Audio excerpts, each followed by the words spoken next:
رب اشرح لي صدري ويسر لي أمري واحلل عقدة من لساني يفقهوا قولي.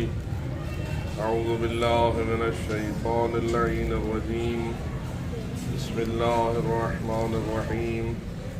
الحمد لله رب العالمين، والصلاة والسلام على أشرف الأنبياء والمرسلين سيدنا ومولانا أبي القاسم محمد. اللهم صل على محمد وآل محمد. الصلاة والسلام على أهل بيته الطيبين الطاهرين المعصومين الغر الميامين المنتجبين المكرمين الذين قال الله تعالى في شأنهم: إنما يريد الله ليذهب عنكم الرجس أهل البيت ويطهركم تطهيرا.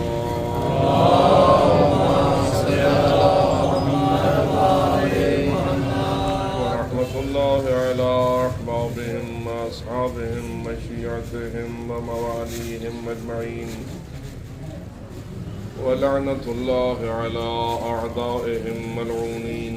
أما بعد، فقال الله العظيم في كتابه الكريم: بسم الله الرحمن الرحيم. ومن آياته أن خلق لكم من أنفسكم أزواجا لتسكنوا إليها وجعل بينكم مودة ورحمة. أعوذ بالله من الصلاة. اللهم صل على محمد وآل محمد. اللہ اکبر. نعرہ رسالت یا رسول اللہ. نعرہ حیدری یا علی. نعرہ صلوات. اللہم صل علی محمد وآل محمد. بارگاہ احدیت میں شکر ادا کیا جاتا ہے اس بات کا کہ اللہ نے ہمیں حب محمد و آل محمد جیسا بے مثال تحفہ عطا کیا. سبحان اللہ. کوئی شک اس نے ہمیں انسان بنایا، یہ اس کا ہم پر رحم و کرم ہے.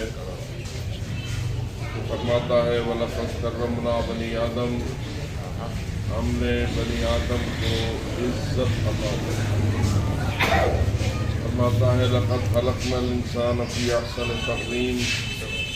ہم نے انسان کو سب سے بہترین تقویم میں خلق کیا، جس سے اشارہ ہوتا ہے اس امر کی طرف کہ جتنی بھی کائنات، مخلوقات اور موجودات اللہ نے خلق فرمائی ہے، ان میں سے کسی کو اتنی بہترین تقویم پر خلق نہیں کیا جتنی بہترین تقویم حضرت انسان کو اللہ نے. اور یہی وَلَقَدْ كَرَّمْنَا بَنِي آدَم کا مفہوم ہے کہ ہم نے تمہیں حضرت آدم کی نسل اور اولاد بنایا. یہ بھی ہمارا تمہارے پر احسان ہے کہ ہم نے تمہیں بنی آدم ہونے والی عزت عطا کی. لہٰذا اس عزت کا اضافہ اگر چاہیے تو قرآن مجید کا دستور ہے، اعلان ہے، کلیہ قاعدہ ہے: لَئِن شَكَرْتُمْ لَأَزِيدَنَّكُمْ. اگر تم اپنے اللہ کی دی ہوئی نعمتوں کا شکر ادا کرے ہوئے تو اللہ فرماتا ہے میرا وعدہ ہے میں نعمتوں میں اضافہ. ساتھ ہی دوسری طرف بھی اشارہ کرتا ہے: وَلَئِن كَفَرْتُمْ إِنَّ عَذَابِي لَشَدِيدٌ. اگر تم نے کفر کیا، ناشکرے ہو گئے، کفران نعمت کا شکار ہو گئے، تو یاد رکھو میرا جو عذاب ہوتا ہے وہ نرم نہیں ہوتا، میرا عذاب سخت ہے. ہم اللہ کا جتنا بھی شکر ادا کریں کم ہے کہ اس نے ہمیں انسان بنایا، اس نے ہمیں مسلمان بنایا، صحیح اور حقیقی اسلام کی معرفت عطا فرمائی، اور جس کا نتیجہ یہ ہے کہ ہم اسلام کسی اور دروازے سے نہیں لیتے، ہم اسی دروازے سے لیتے ہیں جسے پیغمبر اکرم نے فرمایا: انا مدین العلم وعلی. خوشنودیے محمد والے محمد بآواز بلند تر صلوات. اللہم صل علی محمد وآل محمد. سے نصیب ہوتے ہیں، اور باب مدینۃ العلم ہی تمام علوم کا مرکز ہے اور تمام علوم کا وسیلہ ہے، لیکن واضح ہے کہ سب سے اونچا علم اسلام ہے۔ دین اسلام کا علم سب سے اونچا ہے، معرفت توحید سب سے بلند ہے، معرفت رسالت سب سے بلند ہے، معرفت امامت سب سے بلند ہے، اصول عقائد اسلامی کا سمجھنا، ان کو حاصل کرنا یہ سب سے بلند ہے۔ لیکن مسلمان مختلف کھڑکیوں اور مختلف روشندانوں سے یہ علم حاصل کرتے رہتے ہیں۔ ہم اللہ کا جتنا بھی شکر ادا کریں کم ہے کہ اللہ نے ہمیں باب مدینۃ العلم عطا سبحان اللہ۔ یعنی ہم اگر معرفت توحید حاصل کرتے ہیں تو وہ بھی اسی باب مدینۃ العلم سے عدالت الہی کو سیکھتے ہیں اور سمجھتے ہیں، تو اسی باب مدینۃ العلم سے۔ اور آپ نے دیکھا کہ جو حضرات باب مدینۃ العلم کے اوپر نہیں جھکے، انہوں نے اللہ کو عادل ماننے کے لیے بھی تیاری نہیں کی، اور وہ عدل کے منکر ہو گئے ہوئے ہیں۔ لیکن ہم جتنا بھی شکر ادا کریں کم ہے کہ ہمیں اللہ نے اس دروازے کے صدقے اللہ کی توحید کے ساتھ ساتھ اللہ کی عدالت پر بھی ایمان عطا فرمایا، اور اسی طرح نبوت اور رسالت اور اسی طرح قیامت، یہ سارے علوم ہمیں دروازے مدینۃ العلم سے ملتے ہیں، اور ہم اس کا زیادہ سے زیادہ شکر ادا کریں تاکہ اللہ کے اس قانون کے مطابق اللہ کی اس نعمت میں اضافہ پانے میں کامیاب ہوں۔ اور اس میں پھر سب سے اہم ترین نقطہ یہ ہے کہ سب سے اہم ترین چیز جو انسان کے اعمال کو وزنی بناتی ہے، اس لیے کہ بروز محشر آپ ہی فرمائیے اعمال کی گنتی کی جائے گی، اعمال کو تولا جائے گا۔ تھوڑا سا توجہ ہے، ماشاءاللہ۔ ہمارے اعمال بروز محشر گنے جائیں گے یا تولے جائیں گے؟ تولے جائیں گے۔ اس کا مطلب یہ ہوا کہ ہر عمل کا ایک وزن ہوتا ہے، ہر عمل کا ایک وزن ہوتا ہے، اور وہ وزن کس بنیاد پر ہوتا ہے اس کو سمجھنا ہمارا فریضہ ہے۔ اور رسول اکرم صلی اللہ علیہ وسلم کی یہ حدیث ہمیں واضح کر رہی ہے کہ اگر کوئی حضرت نوح جتنی لمبی عمر پائے، ہر رات نمازوں میں گزارے، ہر دن روزے سے گزارے، ہر سال پیدل حج کرے، وہ احد جتنا سونا اللہ کے نام پہ تقسیم کرے، اور پھر صفا و مروہ کے درمیان بے جرم و خطا قتل ہو جائے، تو بھی علم یوالک یا علی لم یشم رائحۃ الجنہ، اے علی اگر اس کے دل میں تیری ولایت نہیں ہے تو وہ جنت کی خوشبو کا حقدار نہیں ہے۔ سبحان اللہ۔ پنجنارے پنجتنی سوا لکھ نعرہ حیدری۔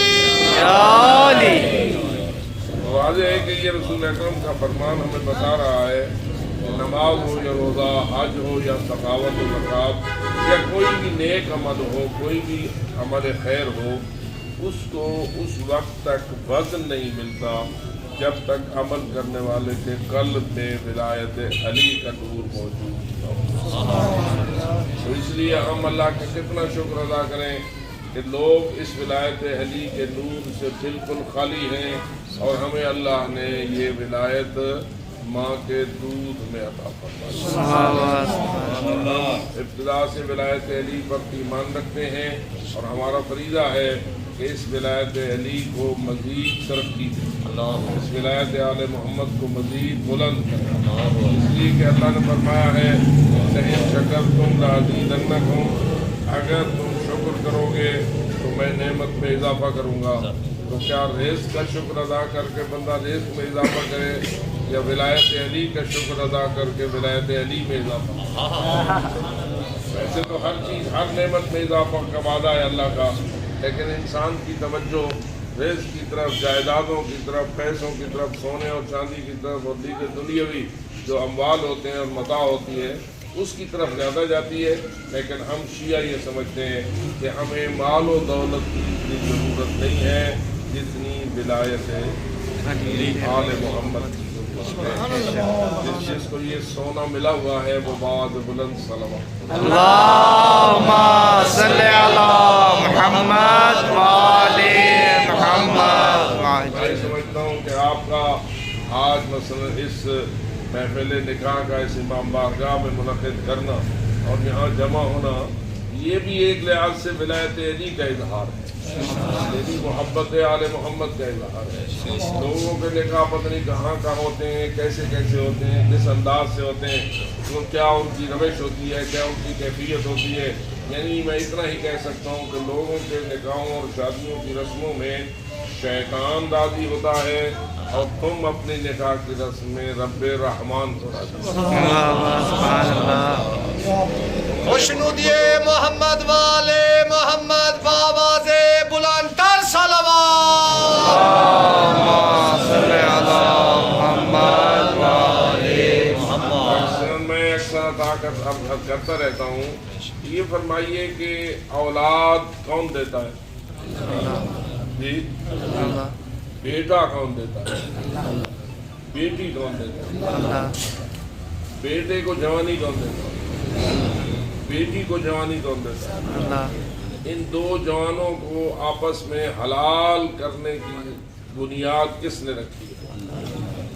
رسول اکرم نے فرمایا نکاح من سنتی ومن رغب عن سنتی فلیس منی. نکاح میری سنت ہے اور جو میری سنت سے منہ پھیرے گا اس کا میرے ساتھ کوئی تعلق نہیں. کیونکہ ہیں آج کل کے معاشرے کے لوگ ایسے ہیں جیسے کہ آپ سنتے رہتے ہیں مغرب و مشرق کے حالات، شادیوں سے نفرت اور ناجائز تعلقات سے محبت، یہ لوگوں کی عادت بن رہی ہے اور اکثر معاشرہ جو ہے ادھر جا رہا ہے. لیکن رسول اکرم نے شاید ان حالات کو دیکھ کر دور اندیشی کرتے ہوئے فرما دیا تھا کہ نکاح میری اپنی سنت. اور پھر یہ سخت جملہ بھی فرما دیا تھا کہ جو نکاح سے نفرت کرے گا راغب عن سنتی، نکاح سے منہ پھیرے گا، نکاح سے دور رہے گا، نکاح سے نفرت کرے گا، اس کا میرے ساتھ کوئی تعلق لیس منی، وہ مجھ سے نہیں ہے، یعنی میری امت سے نہیں ہے. اگر وہ لا الہ الا اللہ بھی پڑھتا ہے پھر بھی میری امت سے نہیں، محمد رسول اللہ پڑھتا ہے پھر بھی میری امت سے نہیں ہے. اس لیے کہ اس نے جس چیز کو میں نے اپنی سنت قرار دیا ہے اس سے اس نے منہ پھیر دیا ہے اور اس سے ہٹ گیا ہے. تو میں اللہ سے دعا کرتا ہوں کہ خداوند منان آپ کو سنت پیغمبر اکرم صلی اللہ علیہ وآلہ وسلم کو سیرت آل محمد کے مطابق زندہ و تابندہ رکھنے کی توفیق عطا فرمائے. یہ جب تک یہ سنتیں زندہ ہیں اس وقت تک اللہ کی رحمتیں ہم پہ نازل ہوتی رہیں گی، اور جب تک یہ سنتیں زندہ ہوتی رہیں گی اس وقت تک اللہ ہماری امت پر ناراض نہیں ہوگا.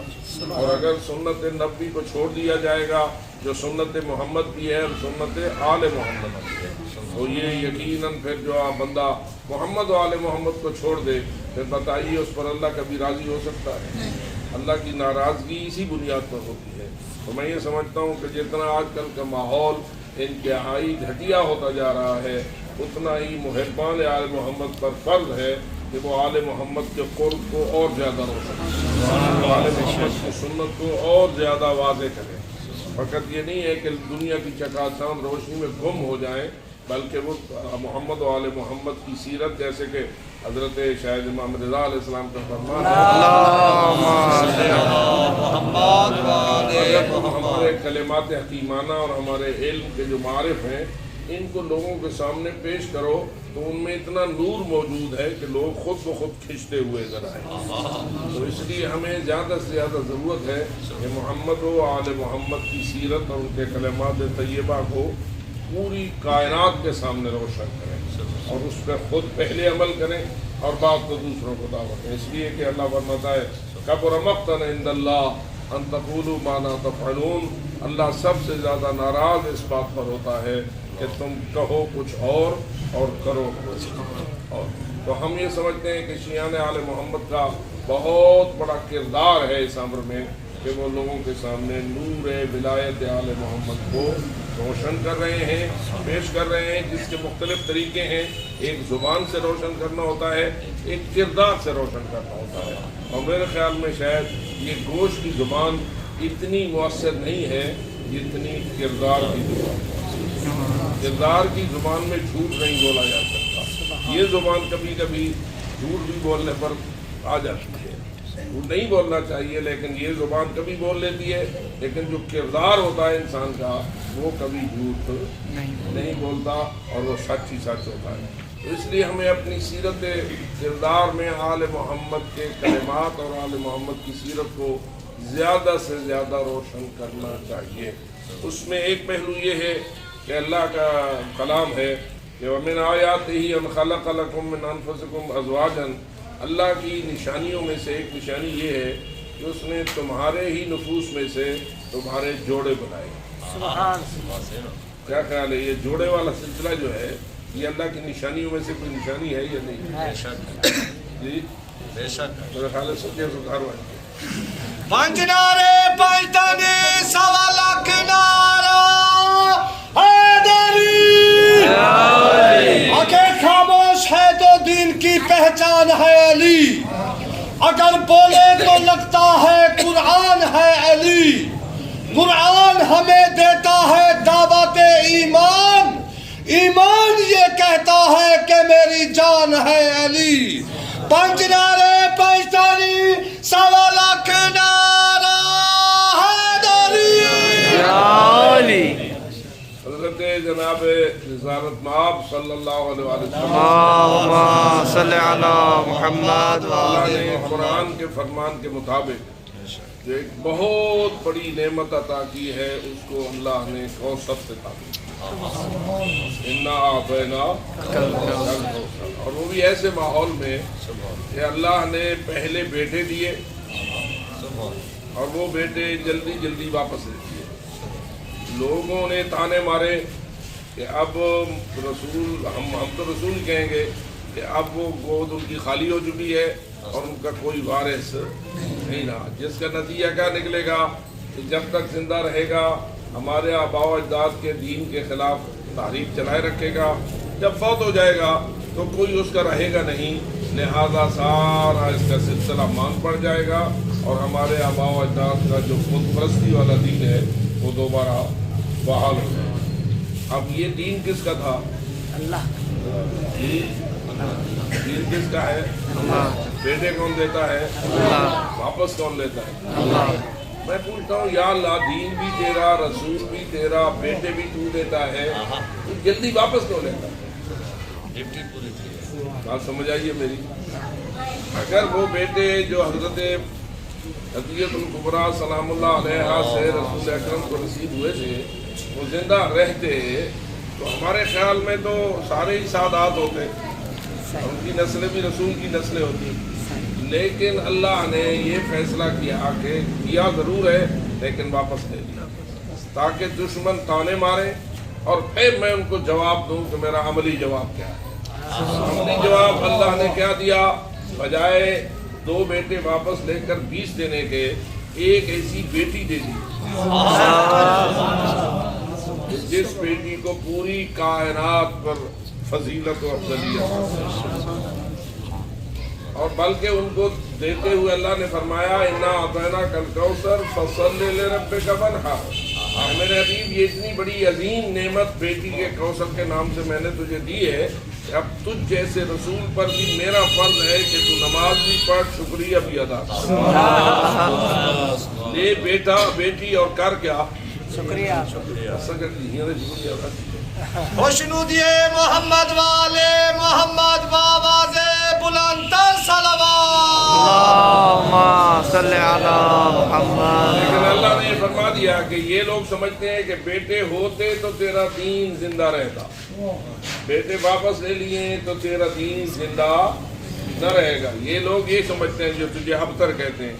لیکن میں ایک بیٹی دے کر یہ ثابت کروں گا کہ تیری نسل بھی اس بیٹی کے ساتھ بڑھے گی، تیرا دین بھی اسی کے صدقے زندہ رہے گا. اور یہ اللہ تعالیٰ نے کر کے دکھایا. اور پھر عجیب نہیں ہے کہ اس بیٹی کا رشتہ اللہ نے فرمایا کہ میں نے اس فاطمہ کا رشتہ علی سے کر دیا ہے عرش پر، اے میرے حبیب تو اس کا رشتہ فرش پر کر۔ سبحان اللہ۔ رسول اکرم نے حضرت زہرا سلام اللہ علیہا کا رشتہ کرنے میں دیر کی یا جلدی کی؟ جی جلدی تھوڑا سوچ کر دیر کی ہے یا جلدی کی ہے؟ کیا حضرت فاطمہ زہرا ابتدا سے عفیفہ اور پاک دامن اور معصومہ نہ تھی؟ بے شک تھی۔ ان کی عصمت میں تو کوئی شک نہیں ہے، اور ان کے کردار پر کوئی حرف زنی کی گنجائش نہیں ہے۔ اور پھر عجیب بات یہ ہے کہ لولا علی لم یکن کفوا لفاطمہ، اگر علی نہ ہوتے فاطمہ کا کوئی ہمسر ہی نہیں ہوتا۔ لیکن رسول اکرم نے کوئی دیر نہ کی، اور اللہ نے بھی کوئی دیر نہیں کی، اور فرما دیا کہ میں نے تیری فاطمہ کا عقد علی کے ساتھ عرش پر کر دیا ہے اور تو فرش پر کر دیا۔ اس لیے بڑا اہم ہے سیرت رسول کو سامنے رکھنا اور اپنے رشتوں میں دیر نہ کر، اور شریعت محمدی میں اور فقہ جعفری میں اس کو بڑی اہمیت دی گئی ہے، اور فرمایا گیا ہے کہ اگر تم اپنے عباد و اما کا جلدی رشتہ کر دو تو پھر غربت سے مت گھبراؤ۔ جو ہمارے یہاں ہوتا ہے ایسے ہی، پہلے جاب تھی سی، ور نوکری تھی سی، ور پیسے حاصل، ور ملازمت تھی سی، ور دکان چمک سی، ور یہ تھی سی، یہ تھی سی، یہ تھی سی، پیچھے وج کے آسان رشتہ۔ یہ رواج ہے یا نہیں؟ یہ رواج ہے نہیں؟ اللہ فرماتے ہیں یکونوا فقراء یغنہم اللہ من فضلہ، تم رشتے میں دیر نہ کرو، اگر فقیر بھی ہوئے تو اللہ وعدہ کرتا ہے کہ ان کو غنی بنا دے گا۔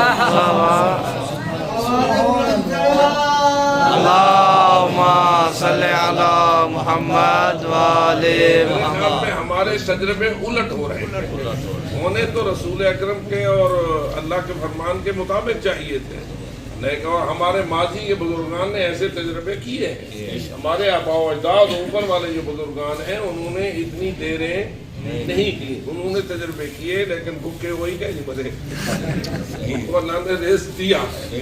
آج ہم ان کی جائیدادوں میں لڑ رہے ہیں، آج ہم ان کی وراثتوں کو ایک دوسرے کے ساتھ مقدمے کر رہے ہیں، اور ایک ایک مرلے پہ جنگ کرے نہیں۔ اگر نہ چھوڑو جناب عمل کیوں کرو؟ معلوم ہوا انہوں نے اللہ کی حکم پر عمل کیا، سیرت طیبہ محمد و آل محمد کو عزت دی، اللہ نے ان کو عزت دے دی، اور اللہ نے ان کی تمام غربتیں جو ہے وہ دور کر دی۔ اور اگر کوئی غریب رہتا بھی ہے تو پھر وہ تیار ہو جائے اس مقصد کے لیے کہ اللہ نے تجھ سے غربت کا امتحان دینا۔ کیا خیال ہے؟ امیر بھی امتحان میں ہوتا ہے یا نہیں؟ اور غریب؟ عمارت بھی امتحان ہے، غربت بھی امتحان ہے۔ امتحان کے لیے تو اللہ نے پیدا کیا ہے، لِيَبْلُوَكُمْ أَيُّكُمْ أَحْسَنُ عَمَلًا، اللہ نے تم سے امتحان لینا ہے کہ تم اپنے عمل میں حسن پیدا کرو۔ اگر وہ غریب رکھ کے ہمیں آزمانا چاہتا ہے تو ہمیں اس آزمائش میں بھی پورا اترنا چاہیے، اور اگر وہ امیر بنا کے آزمانا چاہتا ہے تو ہمیں اس آزمائش میں بھی پورا اترنا چاہیے۔ ہمیں اپنی مرضی کا امتحان نہیں دینا چاہیے، اس کی مرضی کا امتحان دینا چاہیے۔ وہ جس قسم کی اس کی قضا ہو، اس کی جزا ہو، اس پر ہمیں راضی رہنا چاہیے۔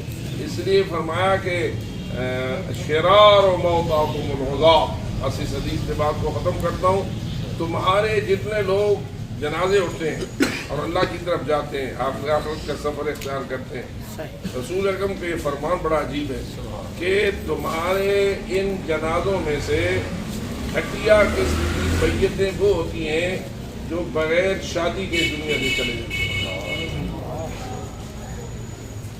بے زوجہ ہو کے مرنا یا بے شوہر ہو کے مرنا، یہ اللہ کو اتنا پسند سن بیٹھے ماشاءاللہ۔ لہذا میں سمجھتا ہوں کہ جعفری صاحب کو جتنی داد دینی چاہیے ضرور دینی چاہیے۔ یہ خداوند تعالیٰ نے توفیق دی اور انہوں نے اس مسئلے کو بڑی خوبصورتی سے حل کیا، اور میں دعا کرتا ہوں کہ خداوند منان اس گھر کو آباد رکھے، آباد رکھے ہمیشہ کے لیے۔ خداوند تعالیٰ میں نے اپنی رحمتیں اور برکتیں